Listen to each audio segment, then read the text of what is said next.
Welcome to another episode, The Finish Line. We have a special guest here today, Vinosha from the Theva Law, and she's the principal lawyer and the owner of this law firm. Vinosha, it's a pleasure to have you here. I'm so Tell happy us to a little be bit more about what you do and how you got into this industry. Okay. Well, I opened my office in 2017.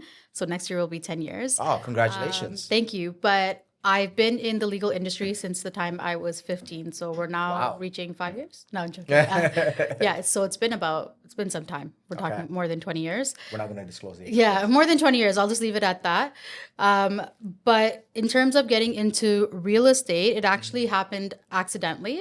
Oh, wow. When I opened up my office, I was focused on doing personal injury because that's where most of my experience had come from. Nice. But I figured that I needed to add on more practices. So real estate was one of them. And then to my surprise, real estate picked up so It was a huge quickly. boom. Yeah. And so I didn't have time for personal injury at that time. Oh, Yeah, so that's kind of how I. So are you still practicing personal injury as well, or no? We will be making some announcements later this year. Sorry, man. Yeah. Spoiler. Yeah, spoiler. But yeah, we're planning on getting back into it. Nice. But for now, we're focusing on real estate, wills and estates, business, a little bit of family, and everything else in between. And you guys are located right at Markham and Main Street, I think. Markham Main Street. So Markham and Highway 7, exactly. Yeah. So Nice. that's our office, our main headquarters. But of course, we service clients all over Ontario because It's all digital yeah, now. exactly. COVID was the best thing that happened, eh? Yeah, I mean, for this in this aspect, yes, absolutely. Yeah. That's awesome. What are some of the stuff that you're seeing now in the market right now? Like, I mean, this is a challenging market for a lot of it the is. industries, you know, mortgage brokering, real estate, lawyers, everyone. What are you seeing now? I think the most common issue that we keep seeing is the appraisal values coming in quite low, especially for people who went and bought pre-cons or, back in 2021, 2022, and they're now ready for closing. They're having some trouble securing financing on that side because especially if you're buying in, 1.5 north, the appraisal values are coming in with shortfalls of like maybe 300,000-400,000. Wow. Yeah. Yeah, I've been hearing that a lot. So how are you able to help those clients? Like, are you able to mitigate it or talk to the the builder? Like, what do you do? So there's a few things. One of them, of course, we engage in conversations with the builder's lawyers to see if we can figure out a way to fill that gap. Sometimes we ask for a price abatement or a price reduction. Those are a little bit more rare to see the builder also agree to that. In other ways, we also ask for extension so that it gives clients more time to try to figure out financing, whether it's getting secondary or refinancing an existing property, pulling out equity somewhere else. Sometimes the builder will actually direct you to their own bankers. They'll say, we have a blanket. Exactly. So, for example, if they built the project with RBC will be able to give financing to the full 80% on the purchase. Sometimes that's an option. Otherwise, there's different things that you can do other than price reduction. The only other thing is like a second mortgage, right? Putting them in connection with the right people so they can sort that part out. Even with the blanket, like the client has to qualify, right? That's the other thing, right? Yeah. They need to qualify to get the blanket. But, There's also vendor takebacks, but they're doing vendor takebacks. yeah, there's a couple that I've come across where they're willing to do vendor takebacks, but there's also nuances around that as well, right? It doesn't really fit. Because for some of the everybody. builders are also banking on the projects to close. They need that money. They need the money, right? Yeah, So they that's the need same money. thing for them as well, right? What are you forecasting? Like, you think the market is starting to uptick, like taking a shift? Yeah, there's a lot more refinances right now. I think I heard a statistic recently that there's over like 1.7 million mortgages that are ready to renew. Exactly. So we're seeing a lot of action there. The purchases, all of the pre-cons are finally coming around where there's lots of closings there. The sales are a little bit, slower on that side just because like the market's not too great. The prices are a little bit lower than what people would typically want to sell their properties for. So you're only selling if you're planning on buying. Like if you're selling Or your and buying, back is against the wall and you have well, no that's choice. the other thing. Exactly. Like if you're in a tight situation, then of course you're gonna have to let some things go. But to say, like, I wouldn't say the market is slowing down entirely. It definitely is a little bit more quiet compared to what we're used to, especially post-COVID. Post-COVID, yeah. But my assumption and hope, really, it's not an assumption. My hope is that with the summer coming around, people tend to get more active and motivated to move. Especially during the time when the kids are out of school. Now they're okay to relocate. Exactly. And usually the time when kids are back to school, people don't really do that much of a relocation, right? Yeah. But you know what? Surprisingly, there's still people who move in the winter. Yeah. There is. Like, especially if you're buying in the same neighborhood, if you like your neighborhood and you're just looking for another home at the same, like it doesn't matter what time of year you're moving. As long as there's a good deals, right? Yeah. I've been seeing quite a bit of purchases, but a lot of first-time home buyers. You don't have those people that were like investors that were picking up homes coming up now. It's mostly like, the parents pushing the kids to buy. It's a great time to buy. Honestly speaking, why wouldn't you buy? Yeah. You know what I mean? Like, the price almost like 30-40% in some areas. Well, here's the thing. Like, if you've been saving for the last few years and you've been waiting on buying, like, now is a perfect time. 100%. Yeah. So those people are kind of lucky, right? Yeah. And I think a lot of parents are also kind of like helping the kids to establish their wealth as well, which is really important, right? Talk about one of the things that I think is a commonly asked question is, are you seeing more prenups and stuff? Yeah. Right? And rightfully so though. Right. I know we're just jumping in this topic, but it was one of the things in my head too, because I had a couple few days ago, they were talking about prenups before they even wanted to buy a house together and kind of establish their assets and everything. Yeah. How important do you think that is? I mean, if you ask any lawyer, they're going to tell you it's really important, right? We're in the business where people come to us sometimes when the problems arise. And so a way around that obviously is to kind of tackle that before you even get to a position where that situation can happen to you, right? And so that would be the prenup. Usually when clients come to me, sometimes it's one of the two that will call me and say, like, I'm thinking about this, we're planning on getting married, but I don't know how to, like, I need some time. Exactly. I need some time to figure this out with my partner because I haven't really told them yet. And I usually tell them, like, especially if I have a good relationship with them, I'll say, you can let your partner know that your lawyer is also encouraging you, not just for you, but for them as well, right? Because it's protecting both of them, right? 100%. It's not meant to be one-sided. It's meant to give both of them a peace of mind so that, and this is the other thing. Sometimes people think, well, you're going into a marriage with this mindset of, it's going to end. Separated. Exactly. Yeah. But it's not about that at all.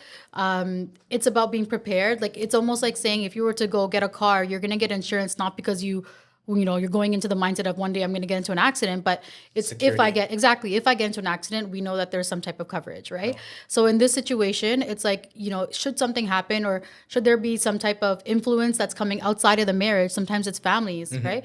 At least we know it's documented and we already know how we're going to be dealing with certain situations. No, that's well put, especially the explanation with the car. Like, exactly. You never know, but you want to have a protection, right? Yeah.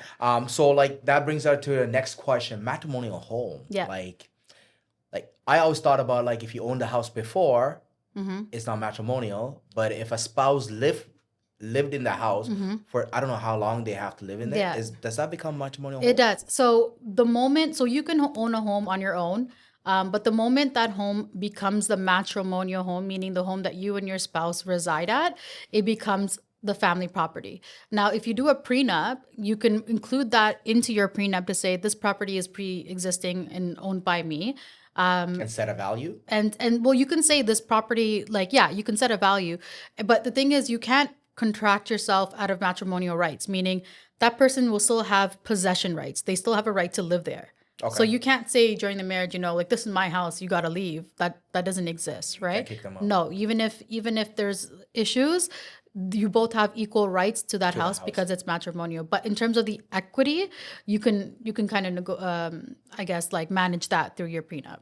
So so for them to sell, do they need spousal consent? Yes. And this is where a lot of people I know, and I'm they so want to glad. get a mortgage and they still need a spousal consent. They want to sell, they need a spousal. Can you elaborate on that? I would love to, because this is something that we come across all the time, and I feel like there's not enough information on it. Right. So if you're on title and it's only your home, but this is your matrimonial home, your spouse has to consent to it, because whether they're on title or not, they're entitled to an interest in it being 50%. So if you're taking out money, especially, for example, if you're refinancing, you're taking equity out of the house, some of that money belongs to your spouse, whether their name is on title or not. So you have to have consent. Sometimes we come across files, for example, where let's say they're refinancing a property and it was a matrimonial home at one point. So let's say when you got your mortgage, the lawyer at that time got consenting spouse, and now you've moved out of that house and now you live somewhere else. Because when the new lawyer, the next time your refinancing is going on title and they discover, yes, there was a consenting spouse at one point, they would then still ask you for a consenting spouse. Even if you're saying it's not my matrimonial home. At a minimum, we would have your spouse also swear a statement that says, yes, I confirm this is not the matrimonial home and I have no matrimonial interest in it. Therefore, there's no consent required. But at that point, you might as well just get the consent, right? So, and this is a legal issue because sometimes clients get upset. We've had, They've already gone different path and now they don't want to go back and ask. Well, that's the thing, right? In those kind of situations, you need a separation agreement. That's why, because if you've separated and that's not the matrimonial home, you need a separation agreement that's going to outline the issues around that property. So if you have a separation agreement that says, the spouse says, I have nothing to do with this house anymore. We've already divvied up all of our stuff. Then, of course, the lawyer can rely on the separation agreement and just proceed without a consenting spouse. Got it. So there's solutions around it. It's just there is dealing with that situation at that time and then. Yeah, but I can't tell you how many times that we have clients that will say, oh, we haven't spoken in 3 years. And I was like, okay. Find them. Yeah. Or like they're in jail, right? So it's like there's a lot of nuances that come up because of that. And it's definitely, it does make things difficult. But not to say that there's no solution. There's always a way. Is this same thing for rental properties as well? Well, in rental properties, no. Because if it's an investment property, you don't have to have a consenting spouse. You don't? No, but... Even if you're married? Even if you're married. Unless they're required on the mortgage. Exactly. Then they have to be. Unless there's something requires them to sign, or let's say on title search, the most recent mortgage indicated that they were a consenting spouse. As lawyers, we're told that's a red flag, right? So even if your client is telling you, no, this is not the property. We live somewhere else. I know, but back 2 years ago they signed, but we've moved since then. We would technically get in trouble if it turns out that this person went against their spouse and did it behind their back. They would question the lawyer to say, well, you did a title search and saw that. And so why didn't you raise any? Exactly. And there's no time frame for them to come back. They can come back anytime. It can happen anytime. Like there was one time this wasn't a refinance, but we had a client who was selling their property. No, sorry. They were buying a property and the seller sold it and then they had seller's remorse. So they tried to walk away from it and they were trying to rely on the fact that their spouse didn't sign for it. Oh, wow. Yeah. So that ended up going into litigation. They ended up settling out. Different but there's different ways. Yeah. So consenting spouse please don't be mad at your lawyer. If they're asking you, it's because they have to. And also if you're separating, make sure you're still in contact with the other party. Yeah. Or get a separation agreement. Yeah. Get a separation agreement. There's agreements for everything. Now, that rolls into the other question, something new as well. It's not quite new, but I guess people just don't understand that when you assign ownership of the house, there's common shares and there's joint in trust. So there's tenants in common and joint tenants. Can you elaborate on that? Yes. So this is something that we explain to all of our buyers and sometimes even our clients who are refinancing and doing a title change. And I find it's surprising the number of people who don't understand this. Yeah. And I'll do my best to break it down to you. It's fairly simple. The example I give is with tenants in common versus joint tenants. I'm going to get you to picture like a cake, right? So there's a round cake in my hand and there's two hands. Let's pretend these are two different people. Okay. For joint tenants, their hands are together. Sorry, their hands are like this and they're holding the cake together. Meaning they both are holding the cake 100%. Okay. So the assumption is that if one person was to let go, the other person is still holding the cake. Correct. Right? The flip side of that for tenants in common is, let's say there's multiple pieces, but together it forms 100%. Okay. Right? If I take my hand away, whatever piece is in my hand goes with it. Meaning if something were to happen to me, let's say I'm holding 25% of the cake. If something happens to me, and I take the 25% with me and it goes to my estate. Oh. So the hand that's still holding the remaining cake is only holding the portion that's left. Got it. Do you get it? So can that person, so in that situation where the hands are separated, right? Can that person, without the authorization of the other party, get a mortgage? No. They still need to sign to get a mortgage. Yes. But can they assign that share to somebody else? Not if there's a mortgage. Okay. So this really only applies, has to be a free and clear property. Yes, right. So but the thing is, person on title also has to agree to it, right? So I'll give you an example. If it's joint tenants, and let's say there's two people, the most common setup for a joint tenancy is when there's a married couple, right? Because the assumption is that if something were to happen to one person, that the other person Survivorship. will continue to hold that property, and they'd want it for their benefit, right? But let's say there's two friends going in on a property and they're buying it together. You wouldn't do joint tenancy because chances are you'd want your own family to benefit from your investment, right? So you would do tenants in common. So whatever portion you're contributing or whatever your agreement is what you would assign to yourself. So you'd put a percentage. With joint tenants, there's no percentage. It's just 100% equal, and whoever's on title, whoever gets off, but whoever's on still continues to hold everything. Got it. With tenants in common, you'd have to assign, like for example, if you're going on an investment, You probably want to do common. you would want to do common, but also you want to get your will done. Yeah. Because if something happens to you, there's no automatic, inheritance to somebody. You want to have a will done so that it speaks to your portion that you're holding, saying if something were to happen to me, whatever interest I have in that property is going to ABC parties. Got Yeah. it. So it is very important, anybody that does get into an investments, also to have some kind of will or something Always. designated to know where it's going to go Yeah. after. Not just, you know what, because we're talking about it or we're bringing it up. If you're going in on an investment with a friend or a partner or whoever, like someone who's not within your immediate family, it's also good to have a contract that outlines how you guys are going to dispose that property. Yeah, exactly.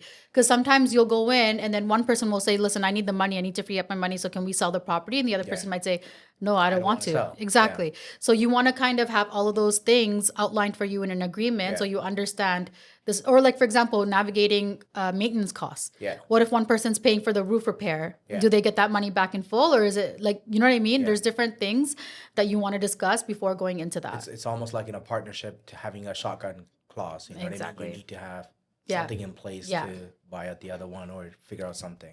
Grading deposits. Yes. I know when I bought a few houses back in the days, they take a deposit. Yeah. I think it's for the pavement and the grading of where the water's flowing. Exactly. As long as you don't mess it up. Yeah. You want to elaborate on that a Yeah. bit? So depending on who your builder is and your purchase and sale agreement, and this is why it's very important to have your agreement reviewed or That's read why it you guys yourself. gotta get a lawyer to review Yes. it. And people always wonder like, oh, like it's okay. I already know what's in there. Like, yeah, you might be comfortable with what you're buying, but there's probably things in there that you wouldn't know that a lawyer would pick up on. So yeah, some builders will have security deposits. And what that means is they're going to make you pay this on closing. But once the condition is met, you can have that money back, right? So in your case, maybe it would have been anywhere between like $2,000 to maybe $4,000.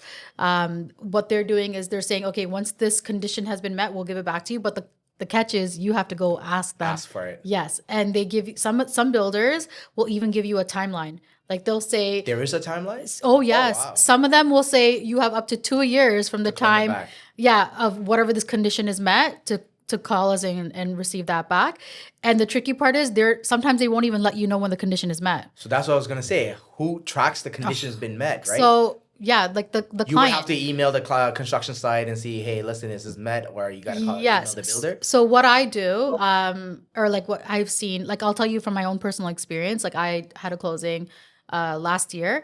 Every like 6 months, You would email them. I would email my lawyer because I couldn't close my own deal. Yeah. So I would email my lawyer and say, hey, can you reach out to the builder's office and ask them if the condition has been met and if I can get my security deposit back. What condition is in it? So for us, it had to do something with the city assuming it. Yes. Yes. Okay. So once the city assumes it, and what that means is basically once there's a sidewalk down, once the entire and it's not just your house, it's the entire block, like whatever the builder is working on, that garbage system is already in place. The city has essentially assumed the entire neighborhood. That's when that condition is met. Wow. And then you get 2 years from that point. So anybody that had bought a pre-con, Yeah. I think it's not for condos. I think mostly is there on condos as well. I don't think so. Mostly detached. I think they have a grading deposit where you pay a deposit once the city assumes the property and it's all been completed. You have an opportunity to get the money back. So if you had bought a condo, not a condo, a detached in the past, look up your agreement, talk to your lawyer, and see if you can get the refund back. That's extra cash in your pocket. Yeah, but also you do want to know, Sometimes when we do get those requests and we ask the builder's lawyer will tell us our file is closed on our end. You're going to have to go directly to the builder. Yeah, I remember we had to reach out to Arista at that time. There you and go. Arista, I think it was like 4 years or 5 years later, actually. Yeah. They ended up sending my check, so Awesome. which was See? good. Don't you wish they reached out to you though? I know they should have reached out. Yeah, right? what are they waiting Imagine for? how much money they've been just banking on the deposit. Yeah. It's like almost like, everyone buys these gift cards. Not everyone uses it, right? Sometimes Are you it just talking? sits there. Who have you been talking to? I have a wallet actually now that's I dedicated have just a for wallet this. just for gift cards. Yeah. But I still forget them though. I know. I still end up paying for it, right? Yeah. Let's talk about pre-cons. Okay. Right? Clients are walking away. Yeah. What are some of the stuff that they can do? Like, are they, like, if they walk away, right? Are they, do they go bankrupt as well? Because otherwise they're going to sue after them and go after their properties. What can they do? So everybody has an opinion on this, and I can only speak to what I think. Depending on what your financial situation is, my mindset is always try your best to close and then figure it out afterwards, because the alternative isn't so attractive. So just to give you some idea, like what happens if you don't close? Like that's the number one question. What happens if you can't close? Let's say you've gone through the extensions, you've gone through, possibility of second lending. The bank has rejected you. They're not giving you a price reduction, and there's no vendor take back. And literally, they're just saying, "Pay up, or we're going to sue you." That's essentially what they do. They'll decide. The builders' lawyers will then, and their clients will make an assessment and decide whether they're going to proceed with legal action against you. And that starts off with putting you on notice. So you'll get a letter or your own notice that says you are now in default. We're reserving our rights to seek remedies, but in the meantime, like you're in default and we're going to go ahead and terminate the agreement, right? Mm-hmm. Which means that they now can go ahead and sell it to somebody else. But it also means that if they suffer a loss, that they can come after you. So if you're a client, let's say, for example, if you're a client who has no other assets, and well, the thing is, I don't even know if I wouldn't say it's always fine, because if they sue you, if they decide to still sue you, saying like, then okay, they're gonna go all the way to garnishing wage. Is that? Well, it would be it's very rare when that happens, right? Because what are we talking, like $200,000? Like how many years? Yeah, right. But I think it comes down to, like, if you have plans to eventually buy a property, this judgment, which they will get. There's no doubt about it, because sometimes people say, well, that's if they win. Well, they're going to win. It's a contract law. It's black and white for the most part. But you're going to have this judgment that follows you, and it's going to prevent you from building, like, in your own equity, right? Yeah. So in my opinion, if there's a way to close, right? Yeah. But if you have no properties and the builder ends up selling for almost the same amount of money, they're not going to chase you. So it's a gamble, right? Yeah. Now, on the flip side, if you have property, and they know about it, which they will know because they'll do a quick name search and they'll find, it doesn't take much for them to figure that out. And they know that there's equity there. Of course, they're gonna, yeah. And it's happened. I've seen it happen. So, yeah. And so is it a good place to be in? No, absolutely not. But you want to weigh your options. I had a client, and this is like, and I feel so terribly for my client. So this is a new client that came to us, and they had 2 properties closing. And what had happened was they owned a property, they sold it, and they took the money that they had and they went and put it on a new pre-construction for their new family home. And the realtor at that time that was helping them gave them really bad advice. And they said, take that other money that you have that you're going to use towards your closing, put it on another pre-con, because I know somebody who will buy it from you when it comes closer to that time, and you'll make money on it. And then you can put that towards the one you want to close on. Now, fast forward a few years, both properties are now coming for closing within a couple of months of each other. At the same time. Ooh. Yes. And the realtor is completely missing. Oh, wow. There's no buyer. Now there's no buyer. No, and especially now the market has dropped, so they can't even. They tried. They tried to sell it to somebody else. They even said take the deposit but nobody wanted. Yeah, nobody wanted to touch it. So now what's happened is they've lost out on that first property and the second property. And all their savings is gone. Everything's gone. So now they're having to start again. But you know what? Like, I hear these stories all the time, and I hear people talking about it. But I'm like, as a client, they also have a choice. Yeah. Right? Like, they also take the advice and they go for it, and everyone wants to make money. Yeah. Right? Yeah. I guess they get sold on it. They make they jump into the hype, and then everyone should know the risk tolerance as well. But I personally think that This is an amazing time to buy, though. It is. It's a good time to buy, but don't over leverage. Like 100%. this is the Anybody thing. looking to own a property, Yeah. to buy, to live in, why wouldn't you buy? Yeah. Whether it's a condo, pre-con, or Yeah. a house, it's priced in today's market right now. 100%. So why wouldn't you want to buy? Yeah. Right? If you're in that position. Yeah. Right. But don't go and buy like 3 or 4 at the same time thinking it's 100%. gonna appreciate. I mean, I hope it does, right? Yeah. And it will, in my opinion. Of course, properties will always go up. We're living in Toronto. We don't live in the boonies, right? It's a cycle. Yeah. Right. There's always, but it's a cycle that if you take a step back and look at it, it's always going to be going up. That's my opinion. I know people talk about the bubble bursting and all that kind of stuff, but right now is a great time to buy, like you said, because prices are so low that even sellers don't want to sell. 100%. So like I think that's people don't want to sell. Yeah. And that's an indicator. Yeah. The prices are too low. So Yeah. you can scoop on, I think the ones who are selling is like the ones back against the wall. Well, here's the thing. Some people went and bought pre-cons. And so I personally know some clients who are selling their current properties, not because they want to, but because they need to close on the other one. property. So they want to let go of this one. So yeah, it sucks for them, but as a buyer, you can leverage this, right? And get a really good price on a property. Because even I remember when I started buying condos back then, they had promos like, 2 years of maintenance fee free, free parking, all this stuff. And like, I think even free rents and stuff like that. I think those things will start coming up if you start looking for deals. Well, I hear they're giving away cars. Like I heard. Yeah, I heard somewhere that they're giving cars away and stuff, right? So I think it's an amazing time to buy. Yeah. It's just, if you need to move, Yeah. this might be a time, Yeah. right? Upsize or downsize. What is some of the craziest stories Oh gosh, if deal I was that to you get into crazy stories, you want to hear one? Okay, this one was a wild ride, okay, for everybody involved. We had a client who was buying a power of sale property. So they bought a power of sale property. The closing date was non-negotiable because it was the bank that was selling it, and they were very strict on what the closing date could have been. Closing came up. This client was relying on, so they pre-owned a property with a sibling. So the plan was to get off title on that.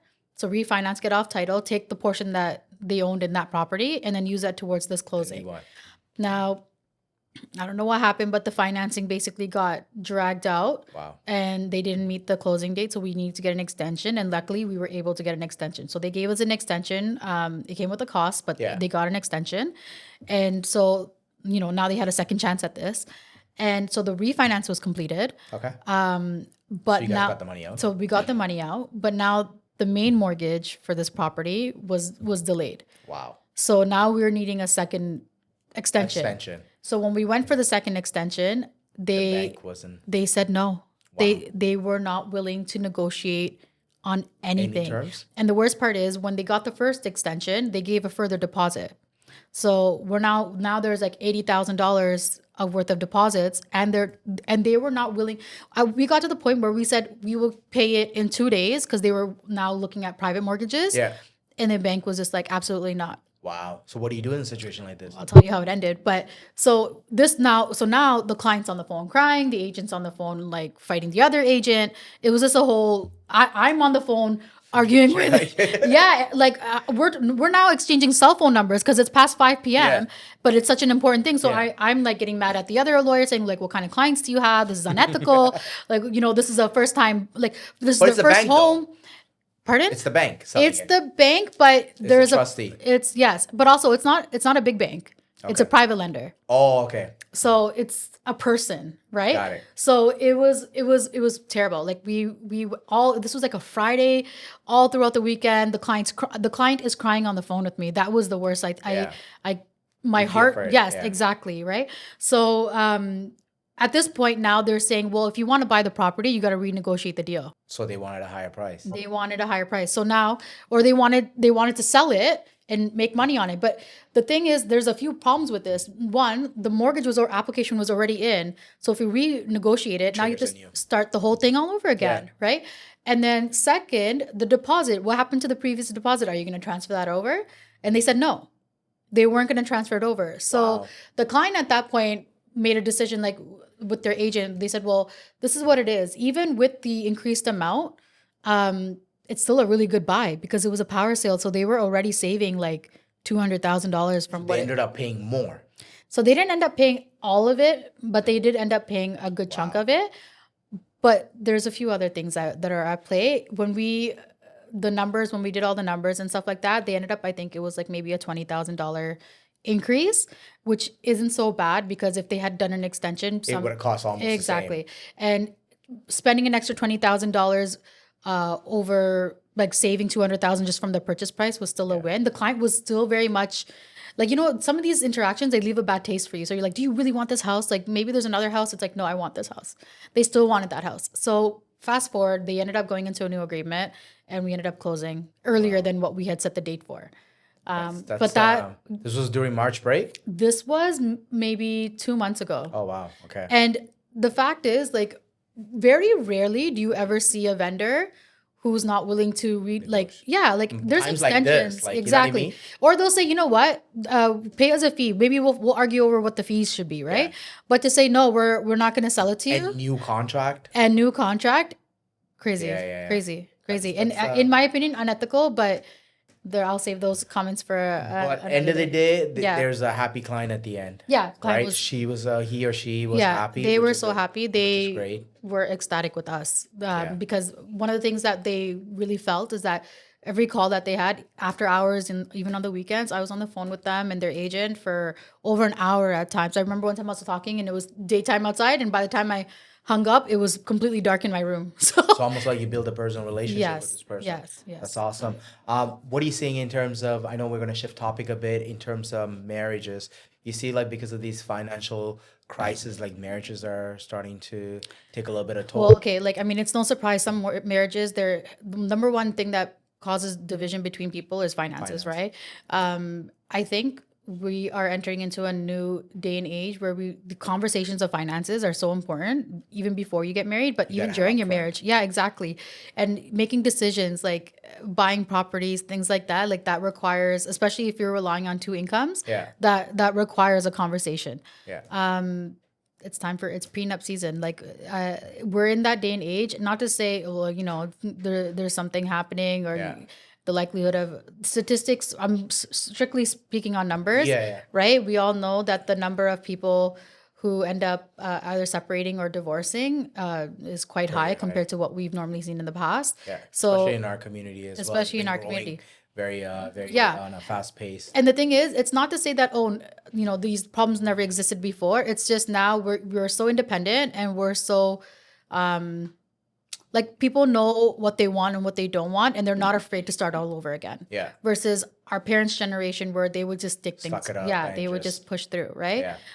So those are things to think about. Like, there's also a shift in the culture. Parents nowadays, when I do applications for parents and I ask them to add the kids as a co-signer, co-applicant, they're always so hesitant now. I feel like they're afraid, like, the in-law is gonna, like, daughter-in-law or son-in-law is gonna take over the house or something. I think there needs to be more education about it. Like that's, like, sometimes I look at the kids and I'm like, you're just co-signing for your parents and put yourself as a 1% ownership, get the deal done, and then when they're in better shape. You'll be surprised, though. Can I tell you, on this side, the things that we've come across?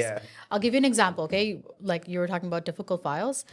We had another client that came to us who was basically received a notice of sale. They had mortgaged out all their one property. That's our client and the mom and the dad that lived there. And the house had 3 mortgages, completely mortgaged out. And the issue was that the other child of that family, who is married and has their own life, needed money to start a business. And their family, meaning him and the spouse had said, I'm not okay with taking equity out of our house. I don't really want to do this business thing. And so he went to the family and said, like, I want to do this thing. And they were saying, okay, well, we'll support you. So they took out all these loans and passed it to him, and the business didn't go well. And they couldn't afford to pay these monthly mortgages, to the point where now the bank's out their door. So in situations like that, where, for example, you're vouching for somebody else, sometimes it really can end badly. Especially, okay, like, for example, if you're doing a favor for somebody, saying, you know what, 1%, throw me on there, and then, I'm planning on buying a house in 3 years, take me off at that point. But what if they can't take it off? What if they can't take you off? It's a serious, huge commitment. yes, it is and this is the other thing. coming on as 1% doesn't mean you're only responsible for the 1%. You're still responsible for the whole The mortgage. whole mortgage. Yeah. The whole mortgage. So I just mean, be you mindful take of the that. whole debt, but you only take 1% of the profit. Well, you don't, if you get anything, when you but, get- right? yeah. If you're doing it for your buddy, you're not getting anything, right? yeah. Other than headaches. Yeah, so yeah. so it's Sometimes like, is it even worth it unless it's like a really close family Yeah. members or somebody that you want to help Yeah. out and do a be favor. careful with that, because Yeah.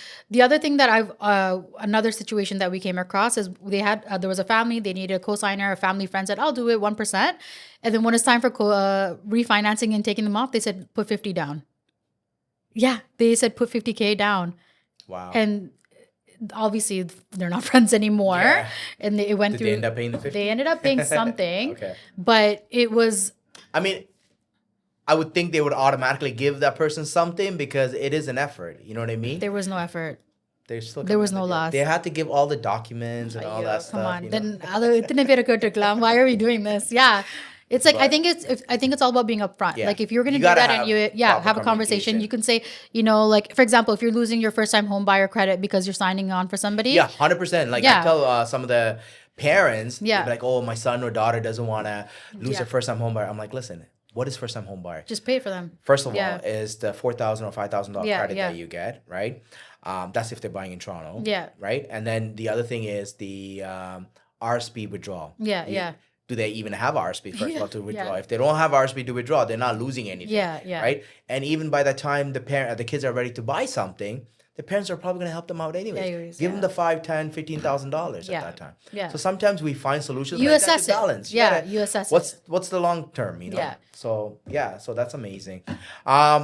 Yeah, you know what, Vinosha? You've been amazing. Thanks for Thanks. coming on our show. Yeah. We are gonna drop Vinosha's details. Theva Law, they're right up on Markham and Main Street, Yeah. Markham and Highway 7. If Yeah. you guys need any legal services, hit her up. Thank you so much for joining Thank you. us. Thank you. I had a great time.